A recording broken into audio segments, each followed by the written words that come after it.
And today, it is a pleasure to be welcoming to our premier Chevrolet of Carlsbad fan hotline the manager of the San Diego Padres, Bob Melvin, with the team in Milwaukee as they get ready to open a 3-game series against the Brewers tonight. Bob, welcome back to Ben & Woods. Good morning to you. Good morning. How are you guys? We're good. We're good. I'm curious. So, off day yesterday with the team on the road. What does Bob Melvin do on a day off in a city like Milwaukee? It all depends. So, yesterday just kind of hung low and got some stuff done.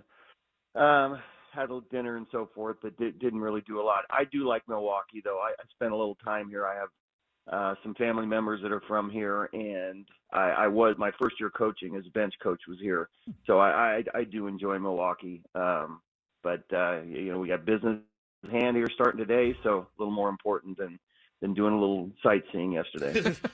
Going to the Laverne and Shirley set is probably on the back burner. I got it. I fully understand, Bob. Well, and as you're getting ready and preparing your team for, Milwaukee is such an interesting team because they they have really good arms, and to get the best offense on the field, it's been a challenge this season for you, and you kind of don't know what to expect. We certainly don't know what to expect as fans. Got to be more frustrating for the manager, though, to put the lineup on the field, and how do you prepare them for the arms that they're going to be seeing this weekend? Certainly the starters, but then Devin Williams coming out of there too. It's probably important to get that lead early against some of these guys. Yeah, they've always, for a while now, been a pitching-rich organization, and that's kind of, a lot of their success, comes from that. So, and we face some pretty good pitchers here this weekend, or this week, so we know that.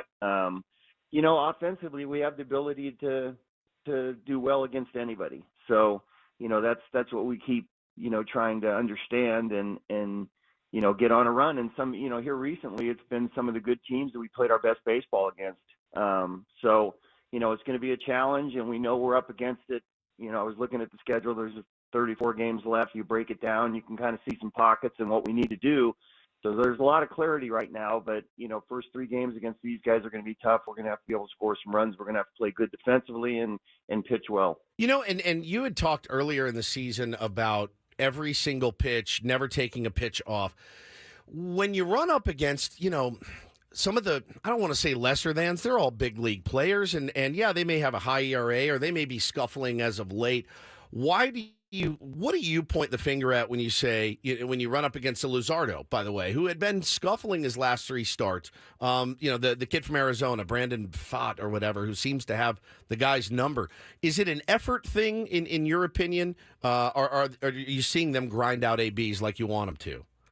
Well, you know what? It's never really an effort thing. These guys bring it every day. We have a hitters meeting every day. We go over, obviously what the pitchers, breakdown is. We try to imply how each guy is going to be attacked and so forth. And we have very talented guys in our lineup. So, it's just been a rough season for everybody in the consistency of it. There are games that we play that we look great. There are games that we play that we look uninspired. We haven't been able to run off a win streak, which is going to be important for us to do here in these last 34 games. So, we're just, keep pushing forward and believing that this is going to be the time that we're going to push through and do some good things at a more consistent level. So these guys are prepared every day. The one thing is we do run our guys out there, our core guys out there pretty much every day. It's good that they got an off day yesterday because they're out there a lot, and this is kind of the makeup of the team and the construction of it. But it's not for a lack of effort, focus, or each and every day understanding what the task at hand is. Talking to Bob Melvin here on Ben & Woods, and Bob, what's the status of Robert Suarez following his ejection on Wednesday? As we understand it, that comes with an automatic suspension, although I haven't heard anything from Major League Baseball or from Robert on a potential appeal. Are you planning to have him, not have him for this series, this road trip? I really don't know. I haven't heard anything either, so I'll find out when we get to the ballpark today. I believe it's up to him on not the team, on, whether he appeals or not. So I haven't heard anything to this point. Obviously, we'll get some clarity once we're at the ballpark today. I know that was an unusual situation for him and you on Wednesday. You bring a pitcher into the game, and Apparently, as you said afterwards, you were in the restroom when this all went down. That I can't imagine I that's was ever upstairs. happened to you before. I was upstairs, and and I hear people yelling for me. And I'm That's like, got to "What?" be a terrible So feeling. I go running down through the clubhouse, and I'm looking at the monitors, right? And I'm thinking like, oh my, he's hurt, because I could see everybody gathered around him. So I go down the stairs and get out there and got a little clarity what was going on. And obviously, it wasn't an ideal situation. So didn't feel great about not being there for that right away. But obviously, it's happened. We're going to have to deal with it. We can't replace him. So we're going to have some other guys in our bullpen that are going to have to step up, and that's just what happens over the course of the season, although this being kind of a rare deal. Talking to the Padres skipper, Bob Melvin, here on Ben and Woods this morning. And, the one of the things I've enjoyed about covering you in your time here is how you will pick and choose your moments. I see fans say, well, he needs to be more fiery, and, I want to see this, I want to see that. That's fine. Fans are always going to think that. Some fans will think you're too fiery at times. I know you got to pick and choose your moments with every team that you've ever managed. Is the message today when you meet with the guys before the game is, all right, like for the final time, this is it right now, guys. If you want to make the playoffs, you got to start today. Could be a little of that, but we've done that several times. I think everybody understands where we are right now. So I think it might be a little bit more about what we just talked about. Looking at the schedule, seeing where we are. I mean, it's as clear as could be. It's basically a month. You see the teams ahead of us. You see the pockets of games and where the strengths are and where the potential weaknesses might be. So I think it's going to be more than that. But like you're talking about, this is it now. So, every series, if we potentially lose, could be the last series for us to keep going like this with hope and so forth. So there are no excuses at this point in time as far as where we need to be and what needs to be done. And we have to run off some games. We have to win a lot of series. We have to play our best baseball that we've played this year in the last 34 games. So like I said before, there's a lot of clarity in where we are right now. As you said earlier, you've been really rolling out your core guys. Same lineup almost every single day other than, switch the catcher, DH around a little bit, but top six have been the same day in and day out. One thing I often get heard fans want me to ask you is, you look at, a guy like Xander Bogaerts, who for whatever reason has not been driving in runs for you this year, yet always kind of has been in that fifth hole where you kind of expect a guy to drive in runs. Is there anything to that, like as you've been looking at through the season, as to why those numbers have been down for Xander this year?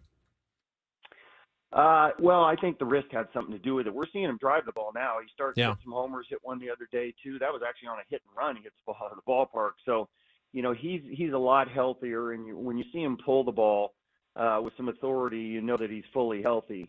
So he went through a period there where, it didn't feel great for a long period of time, but kept playing like he does and understands how important he is to the team. So, as far as moving around in the lineup, I mean, you also have to. It's easy just to say move him down a few slots. The other question is what's the alternative.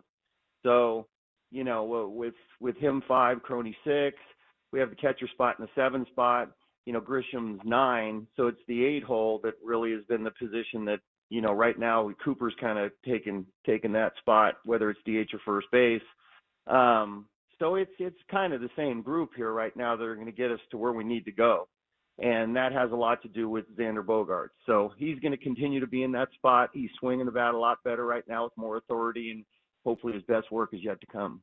Bob, and we're talking to Bob Melvin here on Ben and Woods this morning. Regardless of what happens the next 34 games, I mean, I know it's been a grind of a season for the players, for yourself, for the fans, for the radio hosts, whatever. It's been very up and down. Feast or famine, Jekyll and Hyde, whatever you want to put it. Where do you stand though right now in your? I know you've got a year left on your deal. And I'm sure everyone will evaluate everything at the end of the season like they always do. Where is your Bob Melvin's head at about coming back and managing the San Diego Padres next season? Well, I have one more year left in my contract. Yeah. So and I'm going to finish out what I started. unless someone else telling me not to. Right. So, it's just where I am, but I'm not even focused on that at all. I don't worry about, more years or anything like that. We're like you said, we're getting through a slog of a season that there's still something left to be accomplished with a really good team. So that's where my focus is on today's game against Milwaukee. What's the status of Manny? I think he said that he was expecting to be back in the field today. He's been dealing with an elbow, tennis elbow, something like that lately. Yeah, so we tried to give him a little bit of a break, DH him for a few games there, and through the off day, my expectation is he'll be back in the field. Manny doesn't say a whole lot about injuries. He plays through some significant pain a lot, and he posts up all the time. He doesn't want to talk about it. He probably one guy and that I've managed that probably has as high pain tolerance as anybody that I've managed. So it's a credit to him to keep going out there and playing and making no excuses. But hopefully a few games DH and not having to throw maybe alleviated this some. I don't know that he'll be 100% healthy the rest of the entire season, but he continues to play, and he has very high expectations of himself. Now, before you go, Bob, we've had this discussion in the past, not with you, but you guys are in Milwaukee, and I believe you're staying at the haunted hotel there in Milwaukee. Pfister. Yeah. Have you ever had any paranormal experiences at the hotel, or do you believe in that sort of thing? Because I know you have some players that absolutely do. I do believe in it, and I know all about. I've been staying at this hotel since like 8 or 9 years old, so I know the history of this hotel. I absolutely love it, and I love older hotels that have these type of histories. The Claremont Hotel in Berkeley, I've stayed at a lot. When I lived in California and so forth, has the same type of reputation as this. Unfortunately, I haven't had one of those paranormal experiences. I wouldn't mind, actually, to tell you the truth. So I always have my ears and eyes open and kind of looking for things that you hear at night or whatever, but TV hasn't gone on unexpectedly or anything like that. So I still have a few days left here. Hopefully something happens. Have you talked to G-Man Choi about this yet? Because apparently he's had a couple, and they've been pretty terrifying. Are you jealous? Yeah, I haven't talked to him about that. So I know the guys that have a tough time with it probably don't want it. It's probably not a talking point they want to do with it, especially with the manager probably. Yeah, fair So enough. I'll probably leave that one alone, to tell you the truth. Yeah. Well, Bob, we wish you the best of luck on this road trip. We'll see when you guys get back to San Diego. But hey, still holding out hope here. We know you've got the talent to pull off that run. Just hopefully this is the one when it happens. Thank you so much.